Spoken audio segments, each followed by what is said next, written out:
अस्सलामु अलैकुम वरहमतुल्लाहि वबरकातुहू। नाज़रीन किराम, इस्तक़बाल है आपका हमारे यूट्यूब चैनल ज़ीनतुल कुरान में।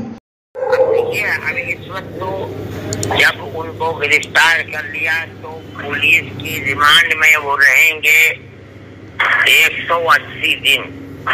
इस 180 दिन में कुछ नहीं किया जा सकता। आपकी तरफ से हजरत कुछ मदद? कोई चीज नहीं हो ही नहीं सकती है, इसलिए कि पुलिस को यह हक हासिल है कि वो 180 दिन के अंदर अंदर वो चार्जशीट दाखिल करें। जब तक ये ना हो कि इल्जाम क्या है, इनके ऊपर क्या मुकदमा होगा। अभी सर मौलाना डिटेन किया है, लेकिन अभी तो कुछ मालूम नहीं ना। ये नहीं, यही मैं कहता हूँ, जब मालूम नहीं कि कहाँ है मैं नहीं जान पाऊंगा कि क्या सूरत है। कि मैं अपने वकील से पूछूंगा कहाँ ले गए हैं, उनको ये पता है? जी लखनऊ ले गए।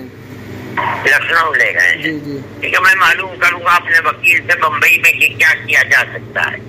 अच्छा, और अगर वो कुछ कर सकते हो, वकील वहाँ जा सकता है, खड़े हो सकता है। मगर बड़ी मुश्किल की बात है कि मौलाना की लिखी हुई जो किताबें हैं कि हमने ये दिया और उन लोगों के बयानात हैं कि हम मुसलमान हो गए, ये तमाम चीजें यूपी के अंदर है। हजरत वो तो सब पुरानी चली हुई आ रही है। अब तो चाहे पुरानी हो चाहे नहीं हो, आज नई बन जाएंगी। हो आज वो पुरानी चीजें नहीं बन जाएंगी। आप हजरत रहनुमाई करते, आप तो बड़े हैं सबके। अरे भाई, मैं क्या रहनुमाई, मेरा तो कभी मौलाना कभी मिलने भी नहीं आए, कभी मेरी मुलाकात भी नहीं, मैं क्या रहनुमाई। लेकिन खैर, इस वक्त मौलाना मुश्किल के अंदर है। मैं जो कुछ कर सकता हूँ उसको करने में मुझे कुछ तकल्लुफ नहीं है, लेकिन ये 180 दिन क्या हो सकता है अल्लाह आलम। मैं अपने वकील से मशवरा करूँगा। मैं हजरत मैं राब्ते में रहूँगा, इंशाल्लाह आपसे बात करूँगा। अच्छा जी, मैं आपका नंबर नोट कर लेता हूँ। उनके बच्चे हैं हजरत? वो सब पूरा मामला, वो सब लोग वो बाहर हैं, वो तो पूरा मामला मैं ही देख रहा हूँ। मैं भतीजा हूँ। जी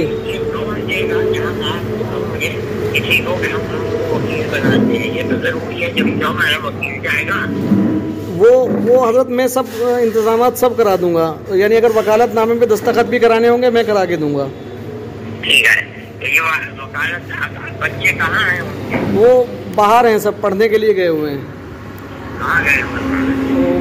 कोई क्या नाम वहाँ महाराष्ट्र में पढ़ते हैं, कोई बाहर काम करते हैं। तो अभी तो इस वक्त कोई नहीं है मुल्क में। वो तो भाई हैं, बीवी हैं उनकी। वकालतनामे के दस्तखत की बात है, वो मैं करा दूंगा हजरत। कैसे करा देंगे जब वो जेल में है? तो नहीं, घर पे तो करा दूंगा ना हजरत मैं। हाँ, घर पे करा देंगे। जी ठीक है, मैं देखता हूँ, अगर मैं कोई बात बन लगी तो मैं इंशाल्लाह बताऊंगा। जी हजरत, जी हजरत। आपका नंबर क्या है? मेरा नंबर यही है 9634 आखिर में 786। जी 786। इसका क्या है? ओसामा नदवी। अच्छा ठीक है, मैं देखता हूँ। जी ठीक है जी हजरत। देख ले कैसा सेव कर ले।